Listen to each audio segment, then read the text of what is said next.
Yung pong tungkol sa are they not compelled to do the repair?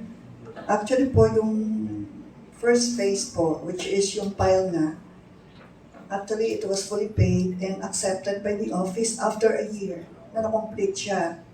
And so, earlier po, I told you that I am made to believe na talagang based on plans and specification yan kasi yun naman po ang pinirmahan ng former director. Nung in-accept niya yun, yung phase 1. About the phase 2 po is completed already, but when I came in, hindi po siya fully paid. So, I stopped the payment.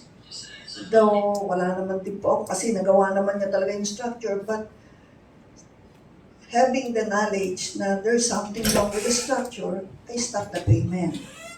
And just like the phase 3, actually po, ano po yun medyo complete na po, I think 98%, substantially completed po. But I also stopped the payment. So actually, malaki po ang kanilang collection pa with us, but because nagkaroon nga ng problema, I stopped it. And then, para makita po namin in detail kung talagang nasunod ba yung plano. Kung nasunod, and then meron namang diferensya, maybe they are not at fault. That is why gusto ko pong makita talaga yung report. Para at least iyon, kahit saan kami pumunta, I have a basis. And as to the persons accountable, I think the secretary has also his own plan kasi he created a committee to collate all the documents pertaining to that Ungka flyover. But then, just like me, siguro po, wala naman siyang basis as of now, kaya hindi pa niya ini-initiate yun. But I think he has his own, also, his own plan na hindi naman niya dapat naman sabihin sa amin. Just the mere fact na may committee siya to collate all these documents, maybe he's preparing for something. Baka po for an investigation also. And then yung ito pong contractor naman, I cannot answer for them. Kasi po, it will go, I am going to ask for our central office for legal opinion kung dapat pa idiretso na lang sa contractor yung pag-repair or talagang it's a public bidding. Yung tinatanong niyo po sa kanya na is he going to to participate? Kasi for me po, baka wala pong magpa-participate. Imagine doing something to correct others' fault. Parang gano'n. Ikaw na yung mag-bear ng burden. Kaya baka iniisip ko kumisan, personal ko lang naman po opinion, baka talagang siya lang yung dapat mag-check sa mga pinagagawa niya.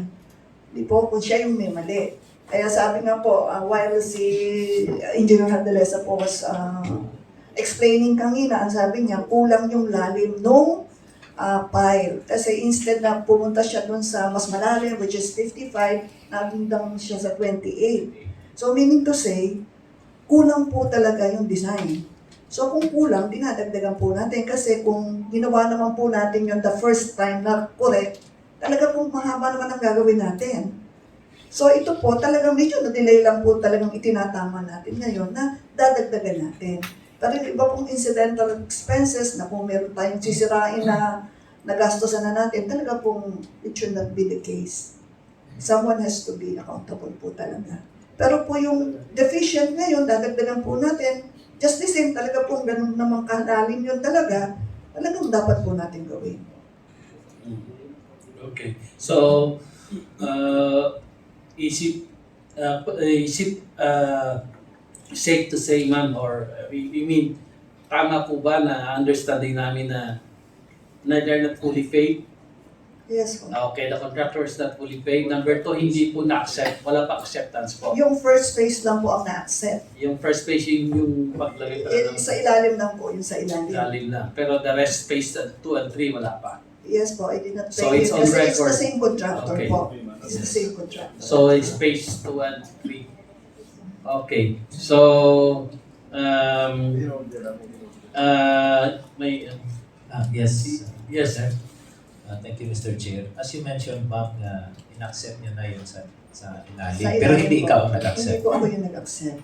So, Kasi ang so wala ka accept- ng hand doon na mag-examine pa yung accomplishment nila sa And one Yung- thing more po, mahirap yung examine yun kasi nasa ilalim Nasa po ilalim yun. na siya. Nasa ilalim po siya. Oh, so, yung mga SWOT na analysis nila, nandiyan naman lahat. Nandun naman po yung test nila.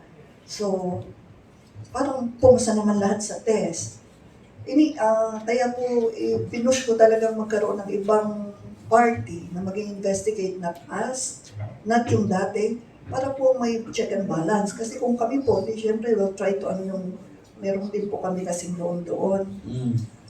And then, but just to push through with the consultancy na third party po, pinabutas ko rin po sa office namin. Para i-push ko na talaga, bakit mo kailangan ipa-consultancy? How did you know na mali? So, ang ginawa ko po, pinabutas ko rin sa division namin dito sa regional office. So, I made, I think, 4 boreholes. And it is, the result is really different from the ones given to us by the original consultant. That's why So, I have a basis to force them na magkaroon kami ng third party. We'd like to Kasi- commend you on that, ma'am. We'd like to commend you on what you did. Trabaho ko lang naman po Yes, yun. but it's good. Oh. Kasi pagka itinuloy ko po yun, ako na yung mag-burn ng burden na alam ko namang mali. That's why I'm telling you, we are doing our part. Kasi ako yung ang head po. So I know that I'm doing my part, and the department, the secretary po, kasi bago din po si secretary eh. So he's also doing his part. Kaya lang ho, it has to take time. Kasi kung nagmamadali po tayo, how can we do it that fast? Ibinutasan po natin lahat yun eh. Lahat po ng peers talaga. Para hindi nila sasabihin na the result might be different kung hindi mismo sa tapat. Lahat po. Tapat ng peer, doon ginawa yung butas. Kasi kung gagawa lang kami ng 3, anyway, magkakatabi naman yan. Baka sasabihin. Hindi kasi mismo sa tapat. So we have to be sure. And to the question naman po na, are we sure na yung intervention would be something permanent? That's why yun po yung magiging accountability na po ng ating consultant.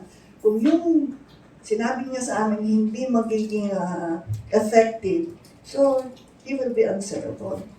That is why we have a contract with him po.